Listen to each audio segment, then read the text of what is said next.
إن الحمد لله نحمده ونستعينه ونستغفره ونعوذ بالله من شرور أنفسنا ومن سيئات أعمالنا.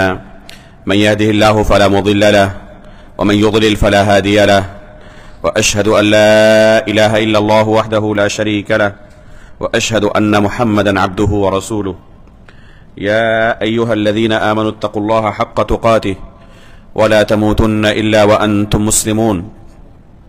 يا أيها الناس اتقوا ربكم الذي خلقكم من نفس واحدة وخلق منها زوجها وبث منهما رجالا كثيرا ونساء، واتقوا الله الذي تساءلون به والأرحام إن الله كان عليكم رقيبا.